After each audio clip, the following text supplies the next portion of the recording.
Hello guys, in this video I'm going to be talking about the Sphinx. According to Britannica, a Sphinx is a mythological creature with a lion's body and a human's head, an important image in Greek and Egyptian art and legends. Some people think of a Sphinx as just the Sphinx, a giant limestone carved structure of a weird noseless creature made by the Egyptians. Others, slightly more learned people, think of the Sphinx as this weird psychopathic semi-canine riddle addict that goes around asking people riddles and killing them if they get it wrong. What's interesting is that nobody really knows where the Sphinx originated from, at least nobody agrees where it originated. The most common idea between historians is that it was actually Egyptian and spread around the world from there, but Italians argue that it was Roman, Greece argues it was Greek, and Asia claims it was Asian, and the resulting chaos only reached one conclusion: nobody knows. So instead of joining in that debate, I'd just like to compare the various versions of the Sphinx. First up, the Egyptians.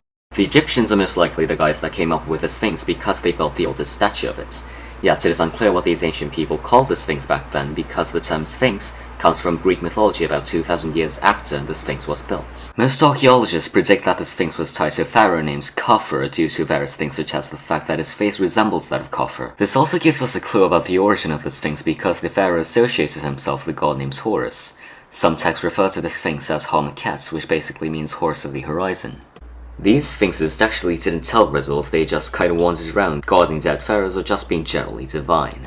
Moving on to Greece, and Rome, cause Rome kinda copied off Greece.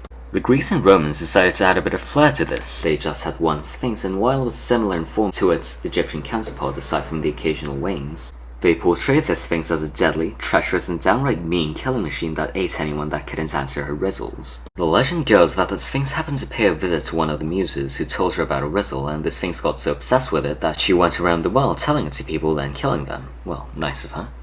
But why did the Romans make the Sphinx so violent? Because they were Romans. But sadistic Romans aside, the Sphinx does have some interesting facts about it. Oedipus was actually given the throne of Thebes for killing the Sphinx, which plagued Thebes by killing people herself, although this does result in Oedipus marrying his own mother and everyone committing suicide. Again, Romans. Anyway, in conclusion, Egyptians had a lot of sphinxes that were generally friendly and did not tell riddles or have wings. Romans, on the other hand, had one sphinx that was unfriendly and told riddles and had wings. Anyway, thank you guys for watching, and I hope this video was helpful in some absurd way.